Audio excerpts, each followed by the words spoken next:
Yeah, man. Yeah, man. Yeah, man. I moved to North Carolina, Joe. I stand by that. It's a good joke. Ha! See you Monday. My anxiety's out of control. I'm sweating like a sneeze stuck in a thick bitch right now. Ain't that a booster? 3, 2, 1. Welcome back to Buckle up, baby. Episode 15. We're getting better. Smooth. This was this the easiest? You tell me. I think it might have been. I set the whole shit up. No, you did the camera, but Well, yeah, because it's a one-person job and you don't let me help. this is interesting. This is interesting. It gets harder and harder and harder, and then easier and easier and easier. Is that what coming out of the dip feels like? Maybe. We shall We see. got our 1 millionth follower. That was nice. 1 million? No, what are we at? 152? 157 on Instagram, 58 on YouTube, and 30 on TikTok. Baby. And Twitter, 1 follower. And I think it's your other account. I saw that. I saw Is that it? yesterday. It might be. It very well might be. It says New York Real Estate. New York Real Estate memes. That's my brother. That's your brother. New York Thank you, Real Aaron. Estate memes. What? NYC Real Estate memes. Follow him on Twitter. That's your department, man. You're the wordsmith. I know. I went on it yesterday. I was kind of shocked because you would think Twitter gives everyone who joins, they get them like 10 followers off the bat just to like get them interested, you know? They are they're making us really work for it with just 1 No, follower. that was sad. Do you think Twitter is the... Honestly, I don't care about the followers. I prefer to go deep, not wide. I decided to part of my 2022 systems. I'm going to tweet once a day at least on my MWBR account. Maybe I can Retweet it to Buckle Up. Buckle Up will have its own brand of tweet too. You'll figure it out. Yeah, maybe my more salacious tweets I'll do from Buckle Up. The like more viewpoints I don't want to be known for publicly. Nice. But my tweet today was about, I saw the trailer for the WeWork. There's a WeWork TV show coming out. Just like about the story of WeWork? Yeah, it's with Jared Leto and Sir Jared Leto and Anne Hathaway. And my first... he looks like a good tech CEO cast. Is he playing that guy? Yeah. He looks like he's playing Newman. He does this Israeli accent. He looks like he's great, but my first thought was like, this is pretty awful. Like a lot. I mean, I know a couple of people really well, and I know there were thousands and thousands of people whose lives like really went off track, who were employees of WeWork when all this happened. So tell that story. You were in the tech space once upon a time? I was in the tech space. Yeah. How so? Right after college until like 2016, really. I joined, I think I talked about it on another podcast. I was kind of planning on doing finance, but we graduated during the recession and you really couldn't get a job in finance. You couldn't even get a job in marketing because when all the money dried up, the first budgets to get cut are marketing. So marketing wasn't hiring, finance wasn't hiring. So what me and a lot of people who were like, also like, a lot of people who are much more sort of ambitious and like professional and like like we're gonna have like successful banking careers or successful law careers.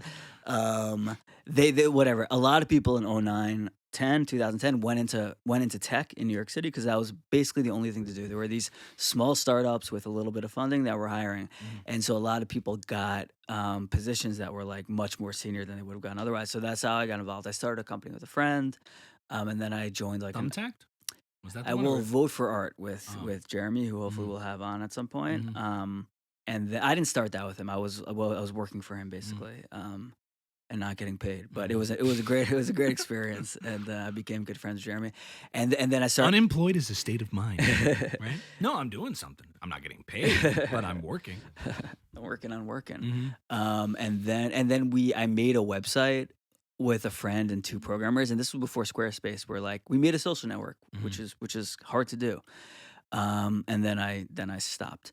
Anyway, yeah, so I was in that space for a while, and right after the startup I was working for kind of went under, I could have worked for Uber when there were like 10 people in the like office, but I was like, I don't want to do customer service. That's stupid. A friend of mine we had lunch. He's like, yeah, there's this company called WeWork in the city. They have one building in the city. They're gonna let me run like a floor. I was like, that doesn't sound cool. I don't want to do that. And then I sort of like until I went to grad school, I like started writing more and like becoming more artistic. Are you that bored by this story? No, I was saying you passed on WeWork. I passed on. I mean, I never got like an official but offer. People were all paid as they were working there, right? They were, but so that friend in particular, and I know other people. You were at Savored, also, which was an app. I was at Savored. Yeah, it was a website, and they ended up having an app. Yeah, it was a really cool idea, where restaurants with extra tables at a particular time could throw them up on the website for 30% off. So instead of getting $0 for that table, you'd get like 70% of a bill. Did Savored go under in the end? No, I mean, they basically went under. They got bought by Groupon for as much as they had raised, which is like kind of like a thank you to the investors. Like, we'll pay you back, but you're kind of worthless. Even. It's like, okay. Right, like we're not going to wait for you to go under. We'll just take all of your stuff and give your investors a little bit of money. But you got a good sense of like the tech startup culture, not of Silicon Valley, but of the East Coast one at least. Yeah, I mean, I was actually in a really cool place because I got to see a lot of people who became really big deals. I got to see them just starting out, but more than that, I got to see sort of the mindset of like how like a good product manager works, and how a good CEO, and like how these like people who are really talented tech executives like think. And what like, are some of those common things you know? I mean, I knew way before. For instance, like I don't think when I said Mark Zuckerberg doesn't have like a conscience, he doesn't think morally. Like if you work in tech for even a day, you realize it's about like money, the same way banking is. Like they want to grow their user base and grow their revenue. There's not a lot of morality going on in these like executive like meetings. Like they're not talking about right and wrong. They're talking about like money, like any other business. Right. But the whole mission statement of Facebook, bringing people together to connect the world, is that just a complete? It's a way to get really talented people who, if they went off on their own, would be worth millions and millions of dollars by building their own products. It's a way to get them to feel like they have purpose, to work for you, to feel like they have purpose, and then they throw on basically it's a social estate. We'll give you laundry and food and friends and basically family, and you can basically sleep here, and this can be your entire life.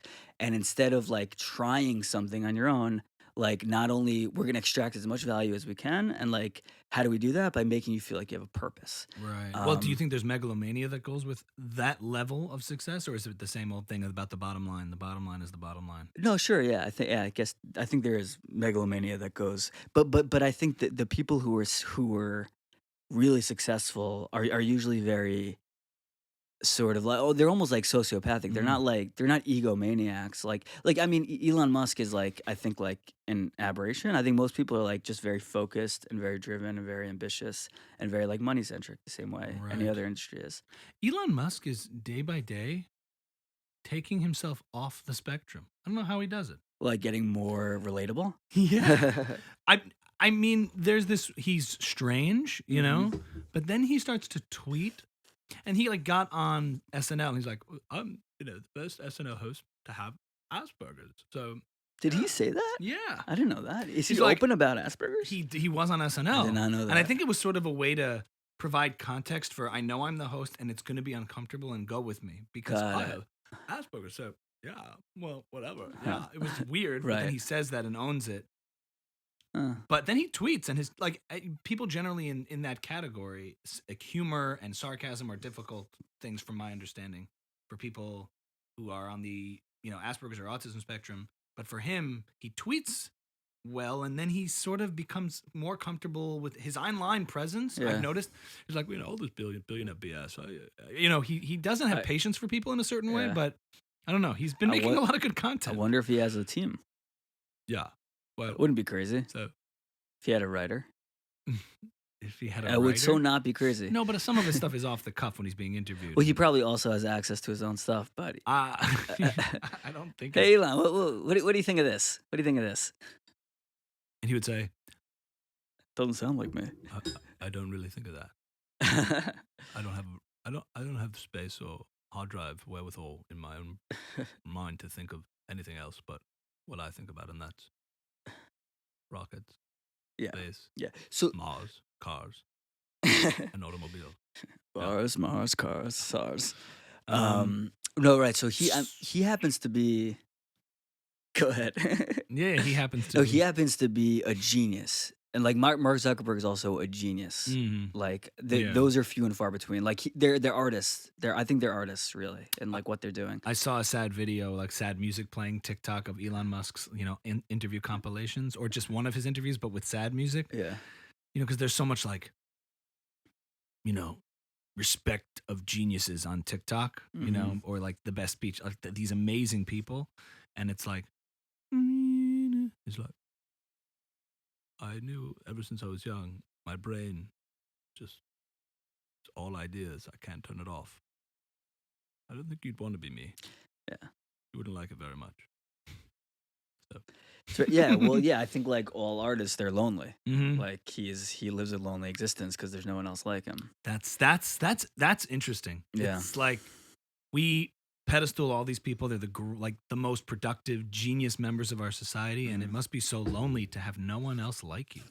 Yeah. To be one of a kind is so. We strive in our culture to be unique, right? To have our own sets of skills, and then if you push that all the way to the extreme, it leads to being sad and lonely because you lose all relatability if you're too good. Yeah, and that's interesting. Yeah. It's an interesting paradox. Yeah. Right. The end game of that isn't being surrounded by loving people and deep relationships with having a lot to do with your money. It's like you just kind of have what you built, and that's probably around it. Is there a sweet spot? Is there a place that you can strive to get to, but not go past? No. Well, you can't choose to be a genius. You can't choose it. I'm just saying in the ideals that we point to, or that society points to, we point to Steve Jobs, Elon Musk, these huge overachievers who've done astronomically well and made incredible achievements. Why aren't we just content benefiting from them as opposed to trying to be like them? I heard a great interview with Ben Sinclair, who made that show High Maintenance, and he was being interviewed by Pete Holmes. You know Pete Holmes? Yes. Yeah. I don't really have a full-on. That was something. I have Christian Camp written all over me. Yeah, he's almost gay, but not gay. He talks about like he'd rather be in the kitchen gossiping with his mom than like having a catch with his dad. He's so like effeminate. He's very feminine. But he's straight, right? Yeah, but he has like a Well, he talks about himself as like a ham. He needs the attention. He's that like. What's a ham? A ham is like someone who hams it up, like they're performing, like they go over the top. Yes. Yeah, and like they're annoying. I mean, I think he knows he's annoying to a lot of people. His self-awareness is like his saving grace. Yeah. About all the things that might find. He's like, I know it too. I annoy myself. Yeah, right. It's I annoy myself. It's fascinating to hear him talk about him at comedy clubs with other comedians and having met other comedians. Like you can tell Joe Rogan and him cross paths all the time, and Joe Rogan just doesn't want anything to do with him. Really? Like in a real way? Because Joe Rogan has a love for comics too. Yeah, not in a. Does he talk about in it a personal way? No, he's never. But Pete Holmes is very much in the Rogan universe. Like Greg Fitzsimmons wrote on his show. He's good friends with a lot of the guests. I think one of his best friends is who's the guy, that Christian guy, that like Jesus freak who goes on Rogan a lot, who they dressed up as like in like the coats. You know what I'm talking about. He's a Jesus freak comic? Yeah, he talks like, "Hey Joe. Hey Joe." Tim Dillon. No, not Tim Dillon. Joe. No. Shit, Pause. Have you seen Tim Dillon's impression of Joe Rogan? Yeah, man. Yeah, man. Yeah, man. Yeah, man. Why is it so perfect? It's the so funniest funny. impression. One of the funniest. And I watched a clip of it with Tony Hinchcliffe. It was like, this is my favorite thing in the. He was like, yeah, man. Yeah, man. Yeah, man. Yeah, man. Yeah, man. And then no one else. It's one of these impressions that's so good that. Because it's not accurate, but accurate. He just did a great one where someone's like Joe, one of my daughters is severely disabled. He goes, "Oh yeah, man. Has she tried ivermectin, man? Has she tried a vitamin D drip, man? Oh, you got to get her on vitamin D drip, man." It's so over the top that it's so good because it's not. Oh yeah, man. So, yeah, I love those impressions. Those are my favorite. I knew they are yours. That's why I brought it up. Yeah, man. Have you tried? And they're obviously he's so comfortable enough with Rogan that he can just poke fun him. Yeah. He's like, I've been on the show 8 times. If I don't go back, whatever, I did it. Okay. But who's the guy you're thinking of? The Christian Jesus freak. He's a comic you're talking about. He's a comic. So they did the first episode at Spotify. It was like 6 hours long. They had like candlelight and they dressed up in cloaks. I want to say Colin. Colin. But what do you mean by Jesus freak? He's like a religious comic? He's like in the he's in like the New Age Christian Buddhist Ram Dass crew with Pete Holmes. They do panels together. They do retreats together. Honestly, I don't know. I don't know. Maybe if I saw him. Hey, man. Benji Epstein, Dr. Benji did an interview with him. You don't remember that whole thing? I'm not going to remember. Hey, man. I'm not going to remember his name. But with Joe, he talks like this. Joe, I moved to North Carolina, Joe. Sounds like he's been smoking for like 60 years. Oh, he's a comic? I thought he was a gamer. Is he a gamer? No. Yeah, that show's so good. He has like a voice like this. Yeah. It's almost like a robot. He plays God. He plays Gods of War. Oh, dude, it's so fucking good. Maybe. Is it how he talks? He lived with Joe Rogan for a while. I'm thinking of a guy who's been on the show who talks like this. Yeah. Wow. Might be him. He's like a freaking I don't want to steal your impression. You did it. But if he looks like Russell Brand, but not. He's got long hair. I don't think he looks like Russell We're going to have to Brand, verify this after the podcast. But anyway, Pete Holmes has been on the show or not? No, he hasn't been on the show. And I think his personality is just he's not real in the way Joe Rogan's friends are, and he's too like calculating in a way that Joe Rogan's crew is not. Like, he's very calculating about what he says in terms of like politics on the show. Like, he had a really, really good friend who he talked about all the time, and then this friend got canceled, and he never spoke about him again on the podcast. Which is like he's a degree different than Joe Rogan, but cool enough to be friends with Joe Rogan's friends. You know what I'm saying? I hear that. It reminds me a little bit of Bo Burnham. Okay. Only in the sense that maybe they just come from different schools of thought, but there's the Rogan circle of comics who are like, dude, who are so anti-cancel culture and see no value in it. And then you hear Bo Burnham speak about these things, and he's, I guess, in a younger generation who really has a lot of strong words to say about social media and the value of reflecting on a joke that may be offensive and not just saying, toughen up, everybody, it's a joke. Yeah. He takes more of that in. The wokeness and cancel culture, and considers it, and he talks about how we're on a stage and we're encouraging all these young kids to broadcast their lives, and if they don't have a broadcast show of their own movie, they're worthless. You're not worthless, right? And Joe's like, now Bo Burnham's a genius too, but it's a little more of that calculated, constantly thinking, constantly self-doubting, not so chill. Not so chill, right? So I don't know if they're the same, but Pete Holmes is in the John Mulaney, Mike Birbiglia universe of like very polished, like they have their corporate, like they get their gigs. He has a show on HBO. He has a lot to lose by saying the wrong thing, Yeah, that's pretty good. So he was talking to his default face. It's like there's also it's like cottony, but he always looks like a librarian named Sydney or a secretary. Yeah, he looks like what's his name again? I'm blanking. Pete Holmes? Pete Holmes. Yeah. He looks like just 1 second. Yeah. But he is college humor. He's done the Bat guy, but they're all like part of the system. Yeah, it's very acceptable stuff. And so he was talking to Ben Sinclair, who made High Maintenance, who is like the opposite. Like he's like just totally like I think he'd be a great Joe Rogan guest. Very, very grounded, and they're having a really cool conversation because I'm going to do the rest of the podcast as Pete Holmes says. They're having a very cool conversation because Pete Holmes thinks of himself as very like authentic, but then he's talking to someone who's like remarkably authentic, and it's a very cool. You're dynamic. much more authentic than me. I am not authentic. He does this laugh. Pete Holmes does this laugh that's way over the top that can't possibly be real. You're saying he's closer to a Jimmy Fallon than he is a Joe Rogan. Yes. Right. But on his podcast, he talks very vulnerably. Right. But at the same time, there's still this space of like, oh, I want to shake you and like get you to say something like wrong. Can't. So he's talking to Ben Sinclair back to this thing about geniuses.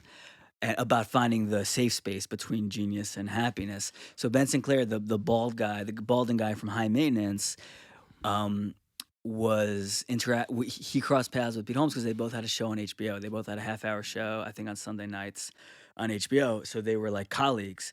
And he told the story that Pete Holmes was like over the top, so happy he had his second season of his show, and he was so Is that Crashing or Crashing, yeah, that guy from Crashing. And he was so terrified he wasn't going to get a third season. And then Ben Sinclair walks up to him and he says to him at this HBO party, he's like, "Yo, man, you're just trying to like make enough money to like quit and go do some other shit, right?" And Pete Holmes is like, and then Ben Sinclair's like, if you want to do this the rest of your life, you have to be a sociopath, right? And Pete Holmes is like, yeah. I must have missed something in what you said. What context did this conversation come up in? Not on the podcast. Yes, yeah, no. So they were recounting a story together that they had experienced. And why was he asking those questions? What was he getting at? What he was getting at was to be in this business of constantly getting new TV shows, getting paid a ton of money, and becoming more and more famous is this very, very weird, unhealthy, borderline sociopathic lifestyle.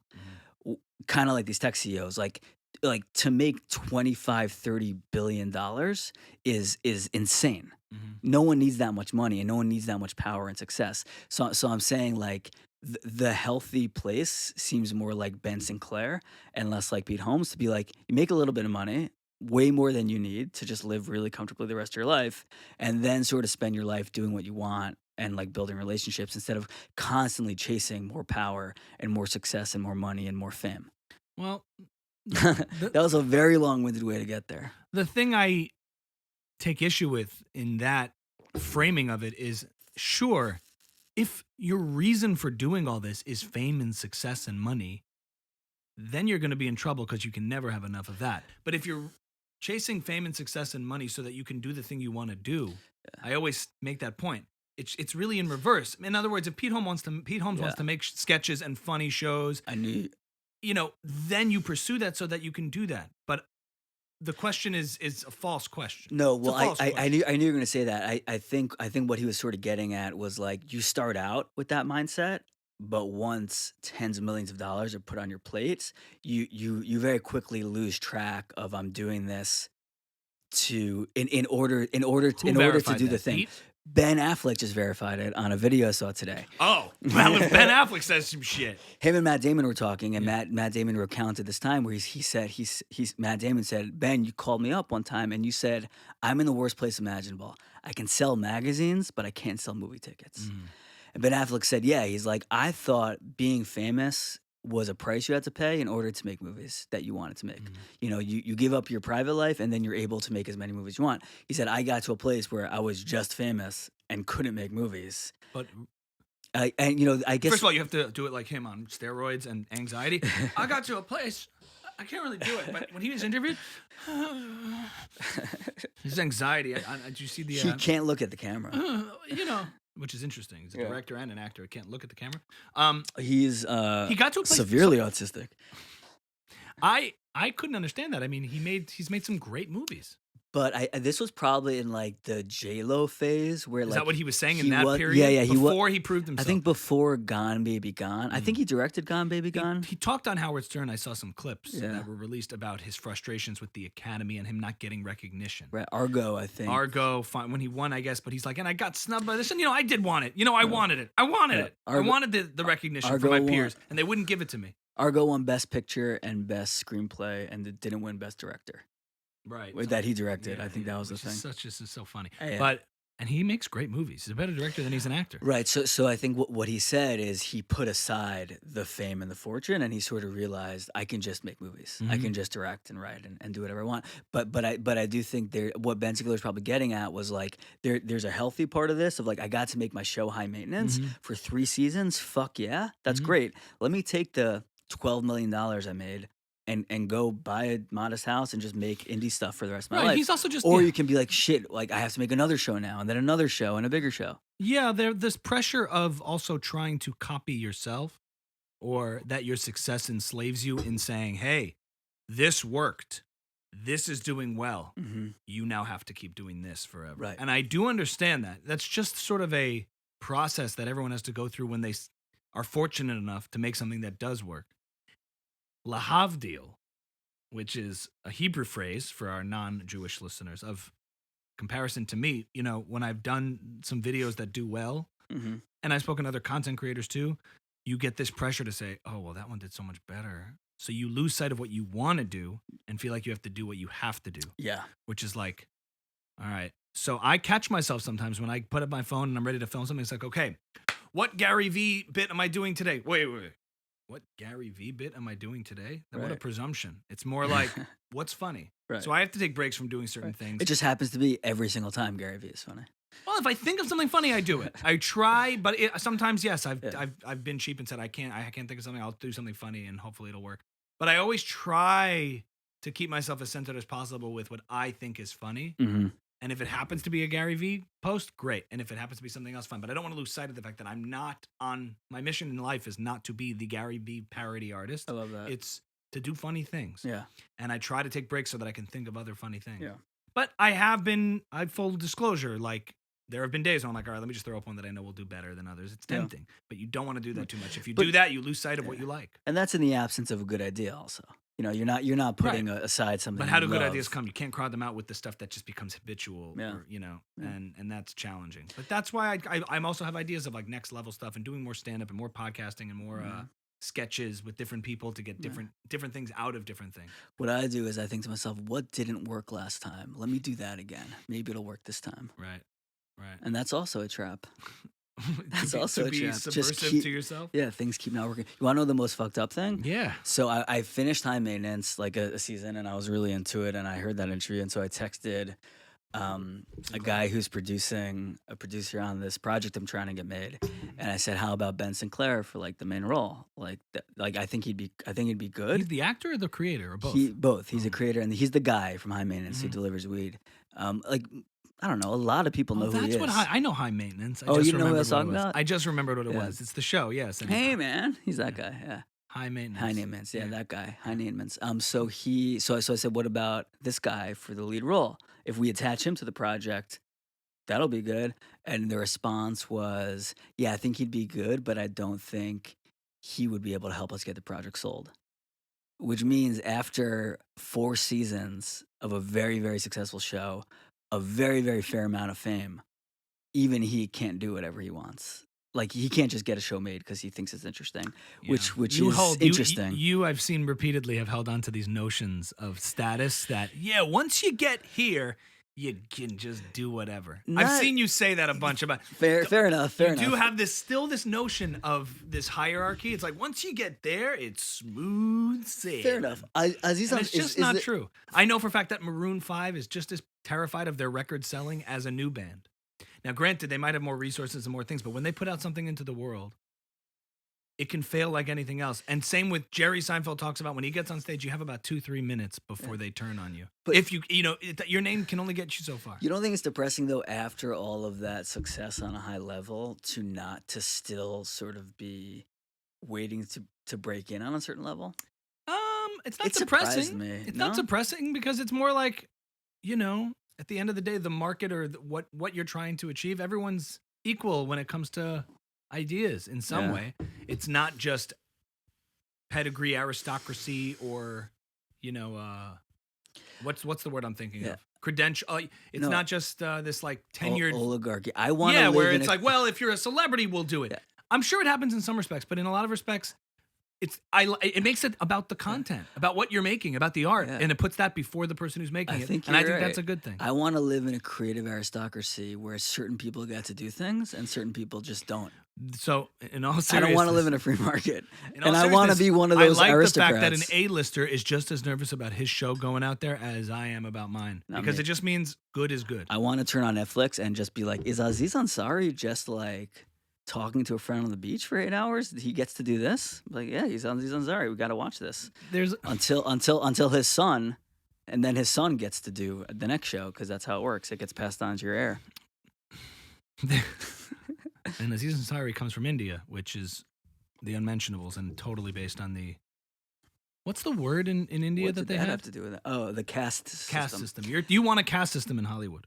Yes, and I want to be part of the upper caste. That's what I want. Of course you do, Michael. And I want to be part of the unmentionables, making my own shit. Wouldn't that be nice if Fuck do you? if your heirs just like, hey, what are you going to do when you grow up? I don't know. I'll probably have a TV show like my dad. I don't know. I'll figure out a TV show. Doesn't work that way. Should. There's a viral clip, or I don't know if it's viral, but I found a great clip of Seinfeld biking on the street. Your favorite comic and favorite person, Seinfeld. Somebody approaches him, and it's like a handheld camera. Hey, Jerry Seinfeld, you're Jerry Seinfeld. And he's like the proverbial you in this story. Because he said, so what are you doing? What are you doing? He's like, what do you mean what am I doing? He's like, you got to do better than that. Got to do better than that. What are you doing? And he's like, you don't have to do anything. He's like, what does that mean? What does that mean you have to? What are you doing? What is life about? What are you doing? You're doing nothing with your life? You think I just sit back and do nothing? What does that mean? I don't have to do anything. Of course I have to do something. I don't have to do something. But then he makes the joke about in his stand-up when he did his his most recent special.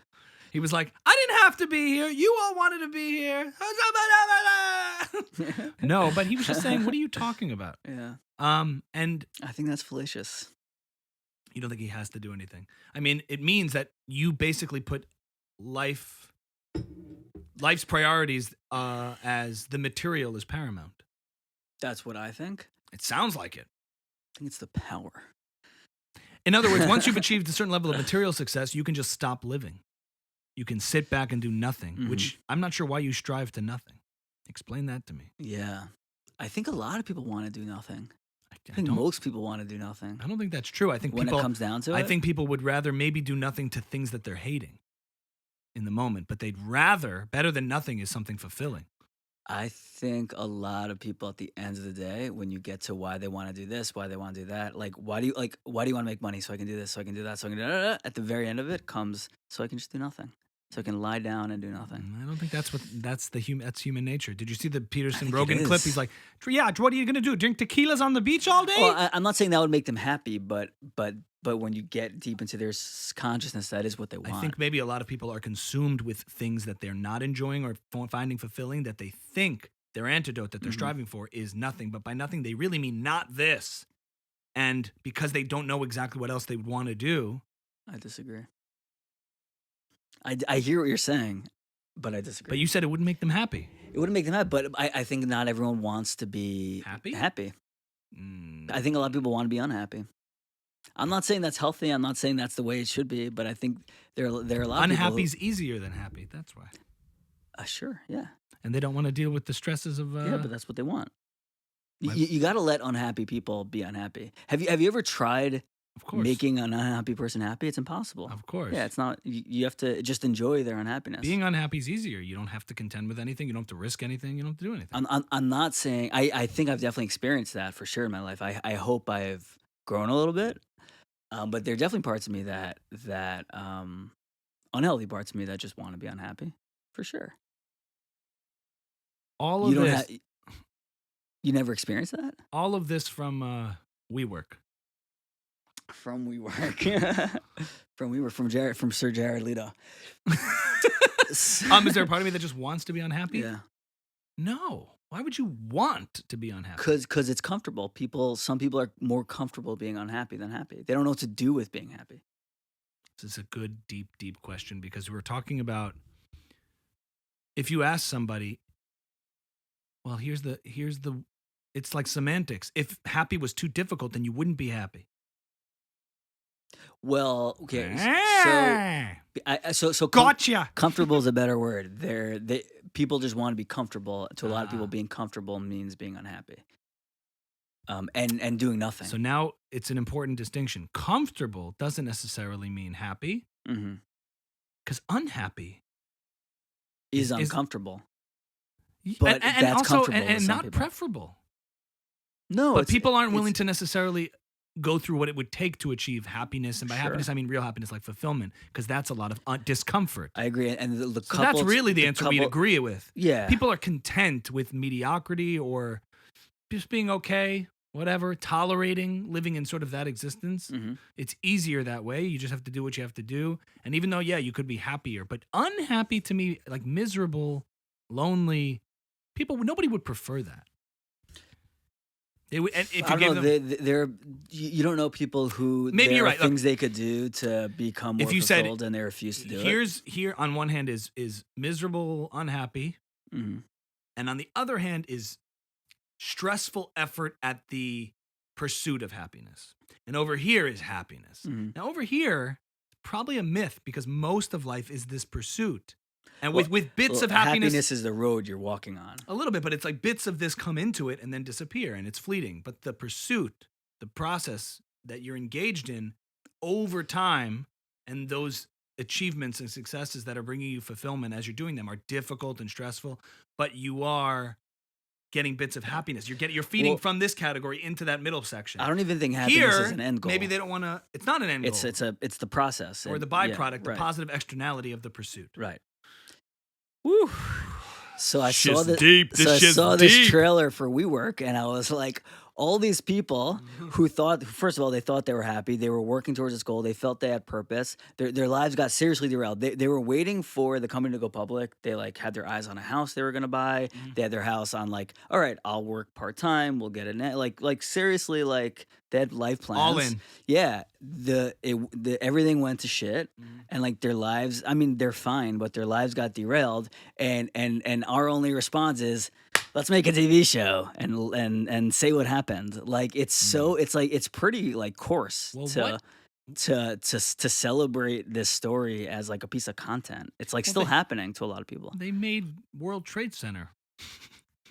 The movie after 9/11? No. And you could argue 9/11 was a little worse than WeWork going under. WeWork happened like 2 years ago. You mean it's too soon? It's like they must have started working on this show a day after the news broke. I say World Trade Center actually because it wasn't like a year or two after 9/11 when they were like World Trade Center. We're like, this is news. Yeah, exactly. Yeah, WeWork is still news, and we're like, it's not only news; it's a piece of intellectual property, and we can make a TV show out of it. So your issue with it is how close it is and the proximity to the actual event of WeWork crashing. It's like still in litigation, and how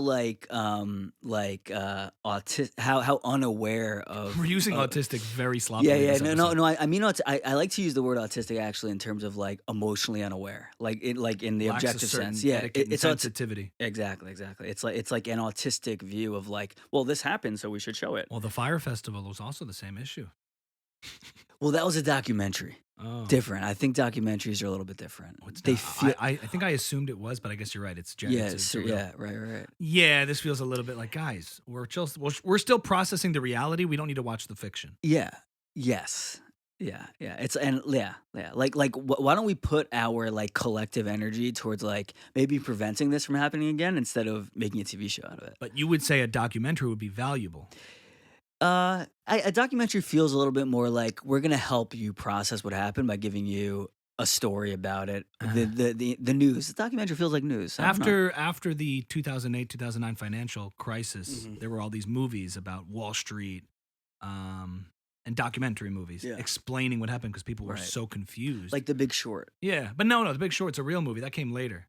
Yeah, I'm talking about like right afterwards in the next 2 years there was like these, detailed documentaries to sort of expose style movies to explain what occurred. And in a way that was useful, even if some of it was maybe misguided or who knows where the truth lied, but at least they were exploring what, because there was this hunger and thirst for information and making sense of it in that vacuum.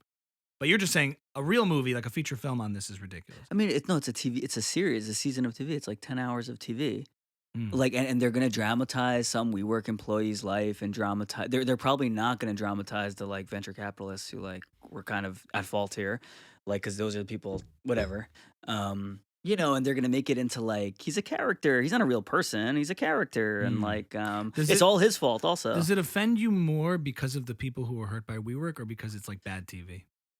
No, it's probably good TV. Honestly, I'll probably really enjoy it. I love that stuff. I love these like business centered shows. Oh, he's incredible. Yeah. Oh, what a he's a gem. He's a treasure. Yes. 50 years old, I think. He looks so good. So good. And a rock star. He decided to become a rock star too. Why not? Yeah. You know what? Worth it. I'm gonna watch. We're gonna watch. Screening party. 2 thumbs up and buckle up. Yeah. It's called WeCrashed. As Pete Holmes would say, I'm gonna watch it. And then he would go, ha! You can't see it, but you can hear him like leaning back. A clip of him and Fallon just laughing for an hour as the whole episode. Have you seen that guy Joey Mulinaro on TikTok? Oh, this dude is so fascinating to me. He's one of the first TikTok people I discovered. Joey Mulinaro. he does an amazing Jimmy Fallon impression, and he does amazing like general impressions.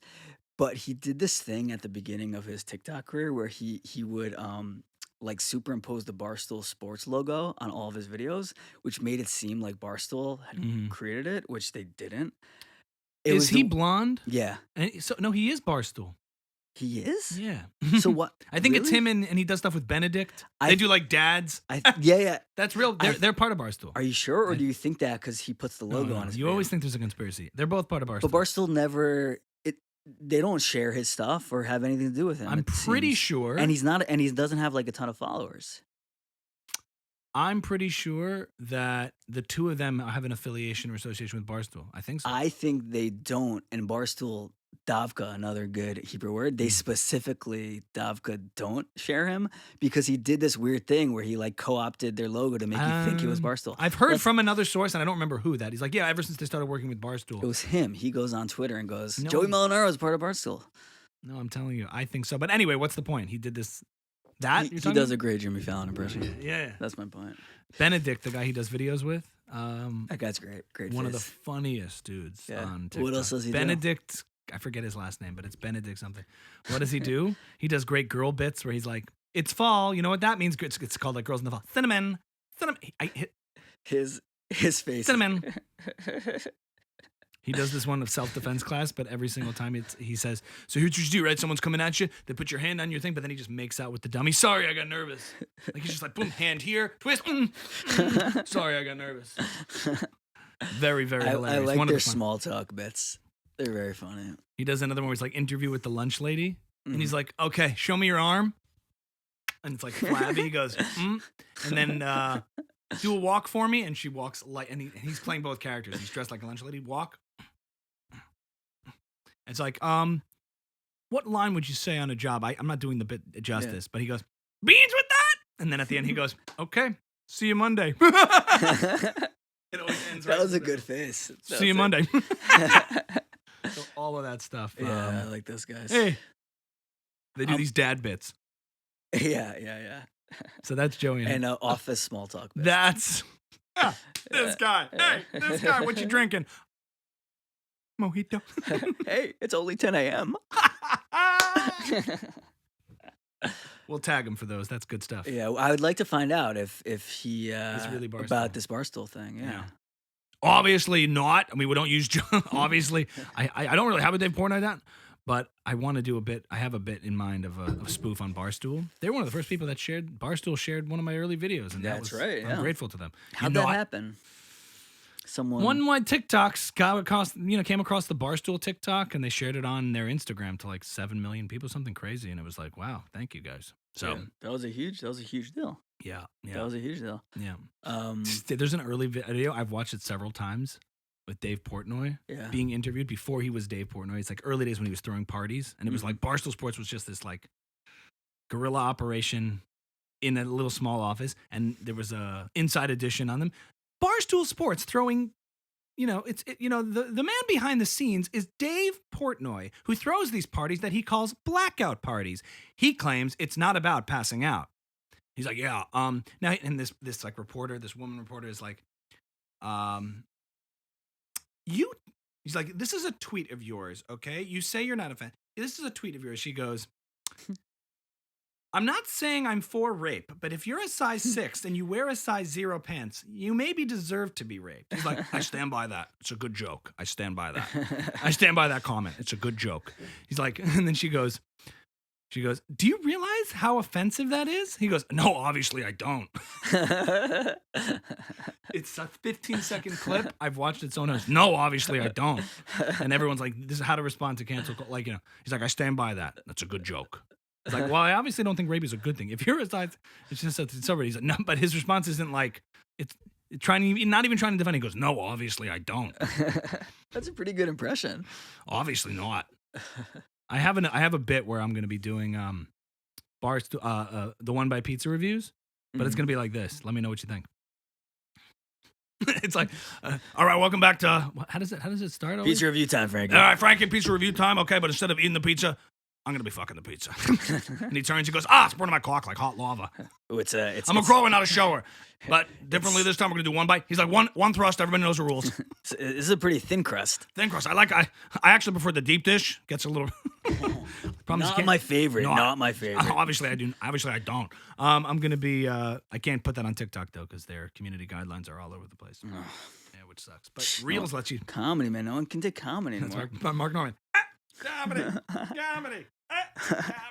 I watched the first minute of his special, and I had to turn it off. I just couldn't handle it at the time. Too much joke? Too dense? I guess that's his thing, like kind of like 90s nervous stand-up, but I wasn't in the mood for it. Yeah. What's interesting about it is, it's an acquired taste a little bit because he's sort of in on it. But his writing is so good. Yeah. Like the writing. Delivery, he puts it through that style, and that is his style. Comedy. Hey, all right, everybody. Thank you very much. I'm Kevin Hart. He reminds me of like a cousin I would see at like Thanksgiving who's like not funny and in his 40s and still trying stand up.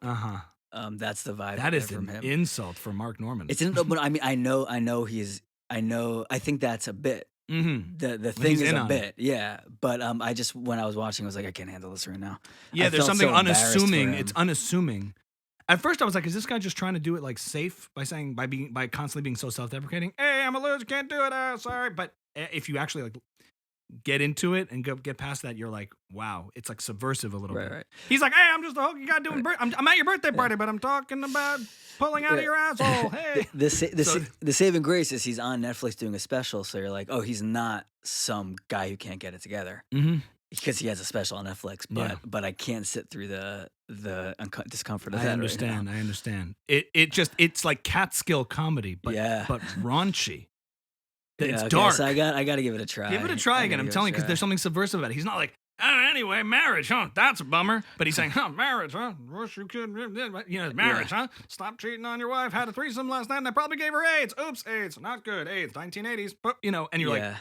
He's saying morbid stuff, right? But in this package kind of deal, like, hey, I'm just your friendly neighborhood guy who is a total animal, right? Like you think it's gonna be real clean, and it ends up being correct. Yeah. And he doesn't even curse to do it that much. There's not much of that, but it's very like dark and morbid, and this guy's out of his mind. That's what's good. He has a podcast with Sam Morril. Do you follow Sam Morril also? No, but I know the name. Also, very tight writer. His stuff is like boom, like punch, lines, punch lines everywhere. And he's like more like so. I farted in an elevator. That was funny. Pretty girl got on the elevator. Not funny anymore. I got off the elevator. She's stuck in the elevator with my fart. Funny again. It's just as tight as can be. Yeah. No filler words. Talks like this. But they have a podcast together. Him and Mark Norman called We Might Be Drunk. I guess. Do they put out Instagram clips? I think so. I don't know. The podcast seems to be fairly new. I've been seeing it on TikTok and YouTube.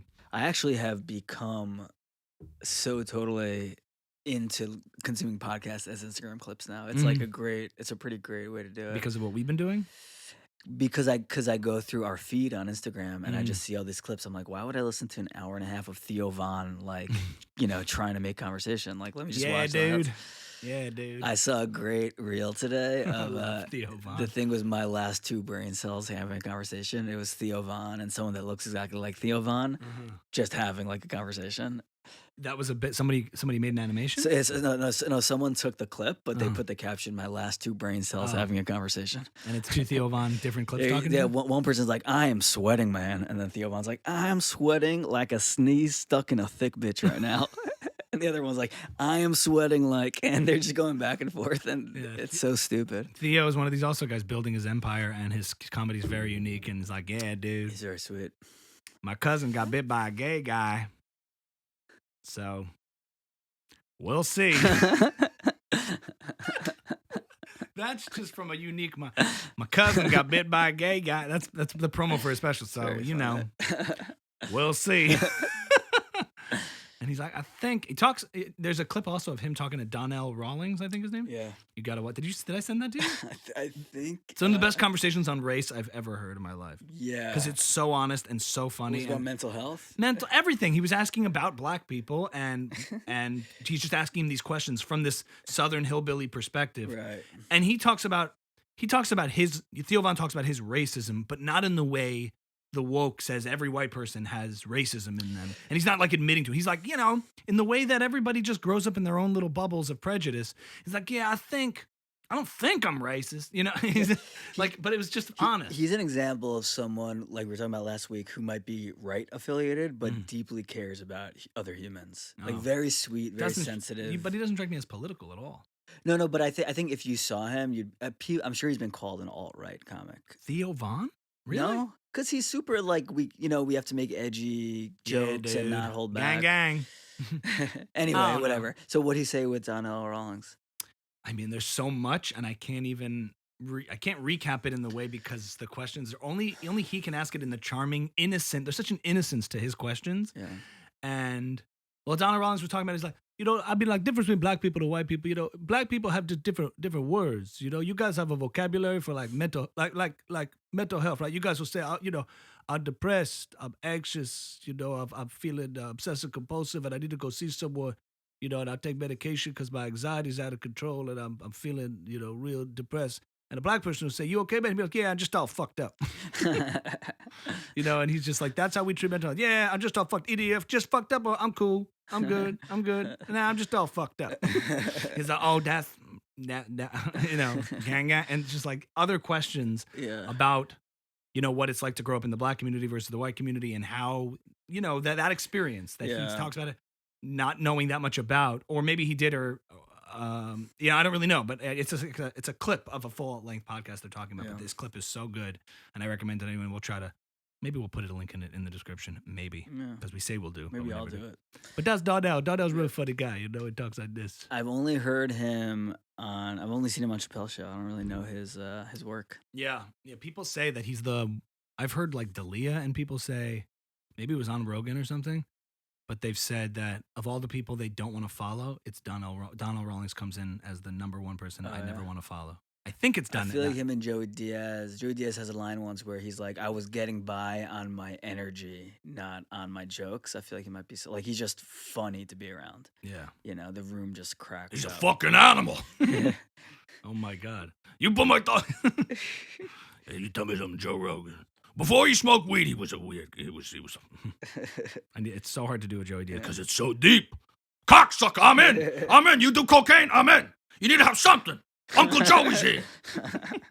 It's good. It's getting there. Yeah, I think you got to put on a couple pounds. Yeah. To get you got to get the jiggly. I did I did a bit that I posted of Joey Diaz reading children's. Yeah, stories. like that. Down came the rain and washed the fucking spider out. Joe Rogan, you listen to Joe Rogan. I put him in the fucking trunk. Did an 8-ball. You know those guys who do 8-balls in the 80s, 90s. Fuck the shit we did, the shit we've been through together. You really went into like a flow state there. I saw it in your eyes. You know that shit we've been through. And he's like, they try to cancel me. You think cancel culture scares me? They don't know that they don't know that I put someone. He's like, a bad joke you think I told? You think I told a racist joke? They don't know that I put someone in the trunk. I put someone in the trunk of my car. You think I'm scared of some bad words? I put someone in the trunk of my fucking car in 1997. Joe Rogan, Tom Segura, Michael Weber. You listen to me, Michael Weber. That's going to wreck my voice. Yeah. Is that it for this week? Any final thoughts for the closing of episode 15? I have 2 thoughts. Yes. I want to get this recorded. So we have this proof of this. I think within the year, predictions. Most Americans, I think within a year, Fauci will be blamed for the pandemic and the response, and he's going to go from hero to scapegoat for everything that went wrong. I think a year from now, Fauci's reputation is going to be vastly different than it is today. Legitimately or illegitimately? Blamed. Doesn't matter. I mean, I think Tim Dillon had a great line. He said, I think he said something like, I think Fauci responded to the pandemic very poorly. But I think the way he started the pandemic was fantastic. But the way he kept it going, or the way he started the way he started it was fantastic. Whatever. I think it was a tweet, right? It was a tweet. I heard him say it. Okay, I saw a tweet too, and it was like, but him starting it was great. He did a great job. Wouldn't that be so cinematic if he was like locked up in the end for crimes against humanity? I think what's going to happen is most Americans are sick of this, and because Biden has gone so full in on I'm going to fix the pandemic. He can't just say, well, the pandemic's not important anymore. Let's just move on. What he's going to say is you all sort of pushed me into this corner, and like the blame has to shift somewhere. The whole narrative has to shift somewhere from, because everyone's sick of what's going on. Everyone's sick of it. Where does it go? I think it goes to Fauci. You tried to cover this up. You were all the CDC. You were all giving us bad guidance and misguided. And everything was all bad. And like we just need to put all that behind us and just deal with this reasonably and move forward. But like we need to like first lock up that attitude of lockdown into a box, which is Fauci, and then move on together. I think he has to go down with that ship. Yeah, I think so. And so what you have to understand is it's a variety of factors. Do you still stand by? I never supported gain of function research. He's gonna kill himself in jail. He's gonna give himself. He's gonna give himself. He's holding a vial of COVID, just like.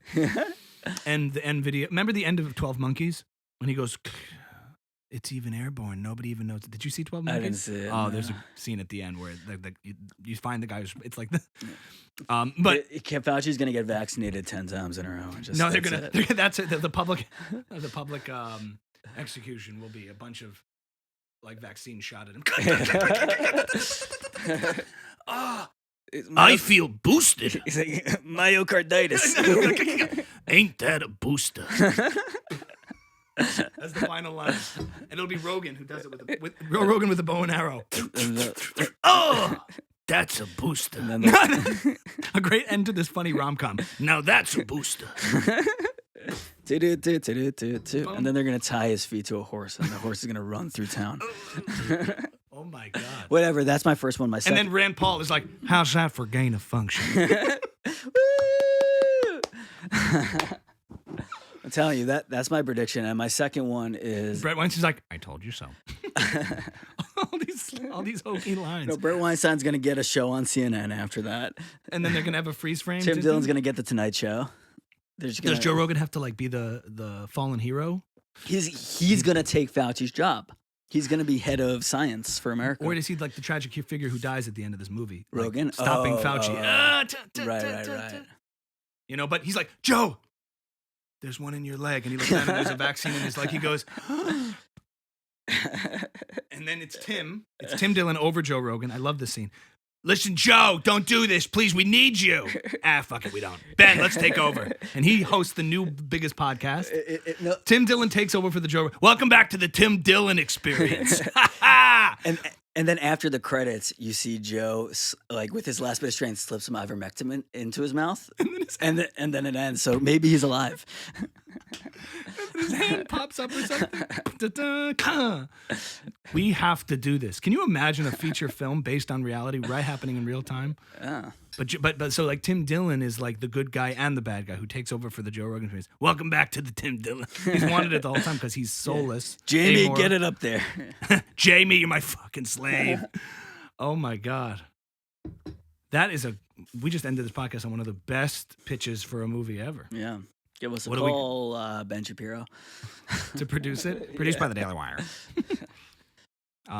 And my second call was, if I buy this Nelk Boys NFT after this and it goes up, I'm never doing a thing again. I'm just done. I'm doing nothing. Striving to nothing. That's Michael Weber, ladies and gentlemen. This is Buckle Up, episode 15 with Mike and Ami.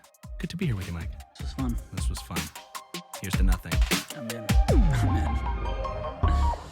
Buckle up.